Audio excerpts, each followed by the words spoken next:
So you're ready to transition from taking photos on this device to this device, an interchangeable lens camera. In this video, I'm going to show you what you can do to try to make that transition from this to this a whole lot better.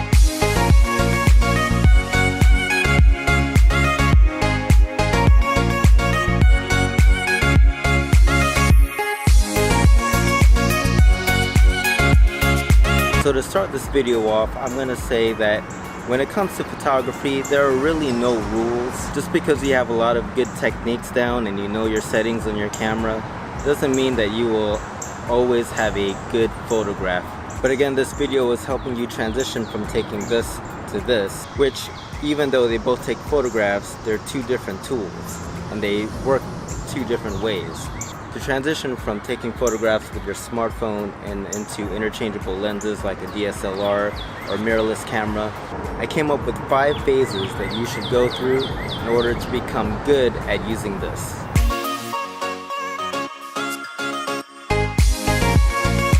Phase number 1 is shoot in auto and in JPEG. So basically in this phase, just go out there and start using your camera. Put the camera in full auto.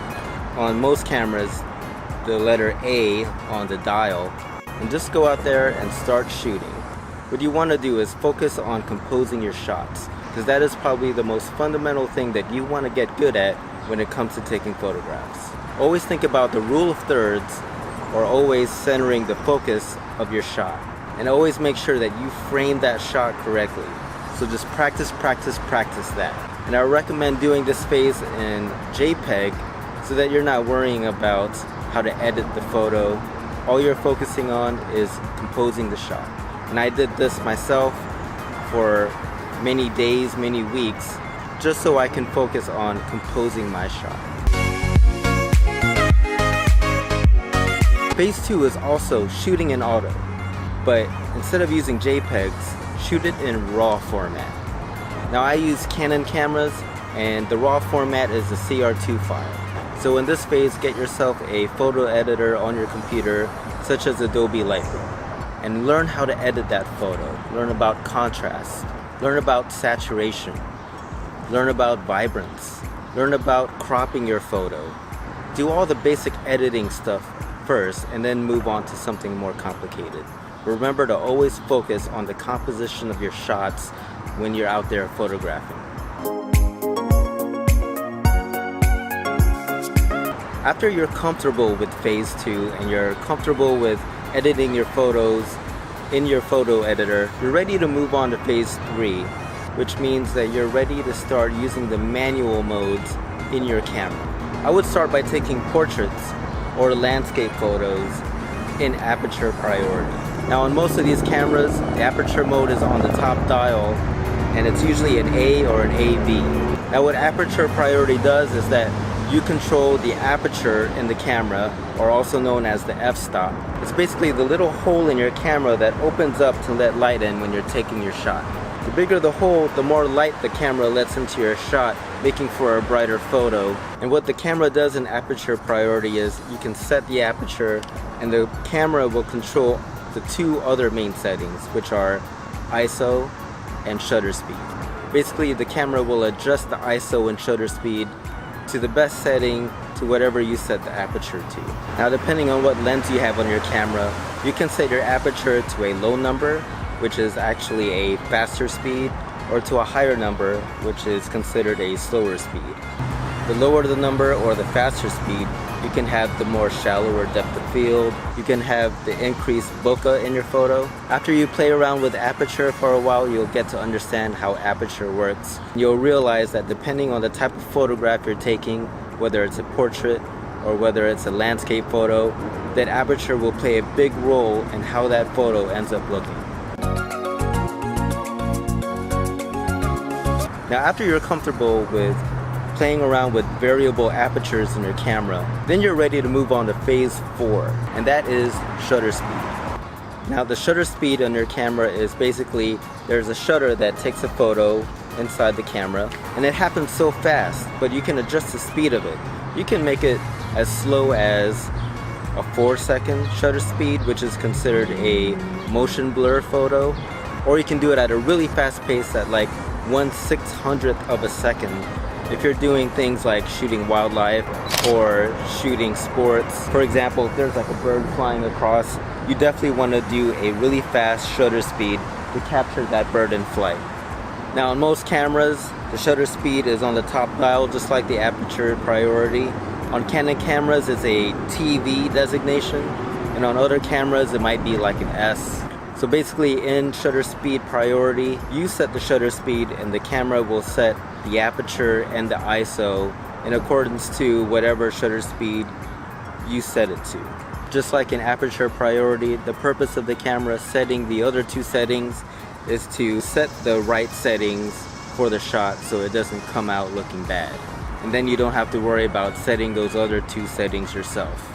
Now, dealing with photography and variable shutter speeds is probably a little trickier than dealing with photos and variable apertures, and this is a phase that's going to take some really good practice.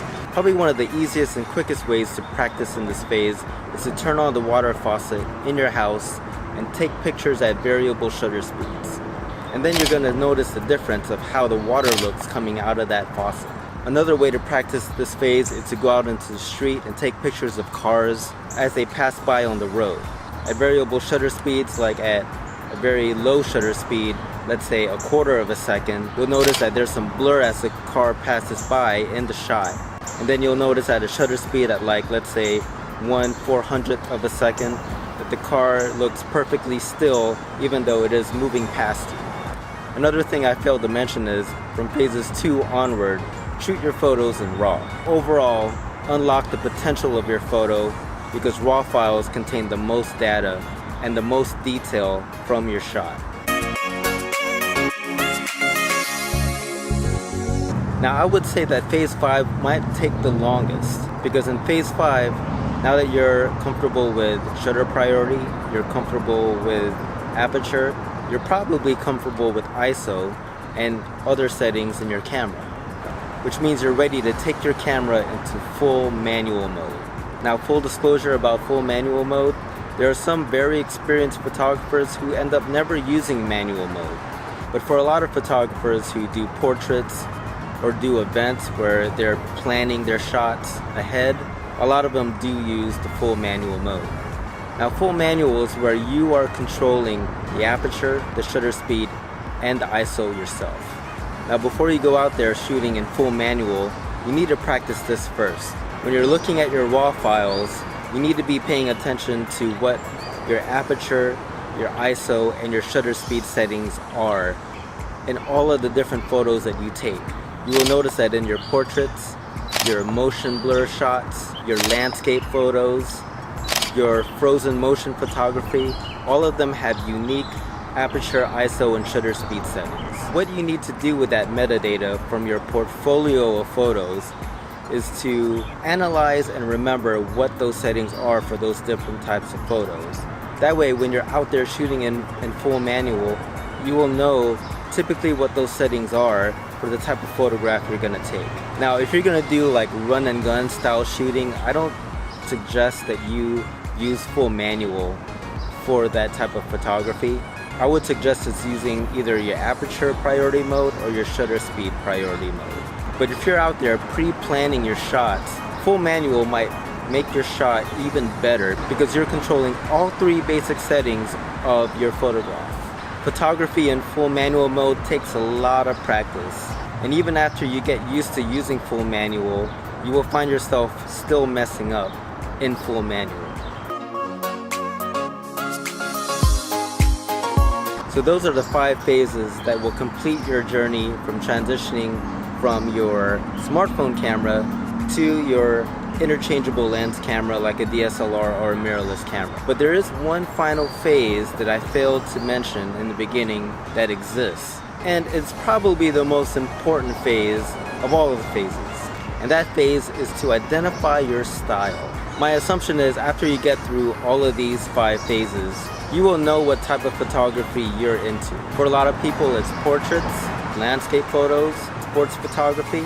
For a lot of people, it's nighttime photography, black and white photos, photos of cars, all types. And identifying your style is going to be very important because that's going to let people know who you are as a photographer, what your message is and what your story is. It's going to dictate the type of people that follow you on Instagram. And when you find your style in photography, you're going to enjoy photography, you'll keep doing it, and your style will make your photographs better. So anyway, I hope this little tutorial helped you compose your shot, take the best photos you can, and always remember to tell a story when taking your photos. So if you like this video, be sure to hit the like button. If you haven't subscribed already, do so now. I'll have a lot more videos coming to you in the future, more tutorials, more photos, and more vlogs. So until the next time, I will see you in the next video.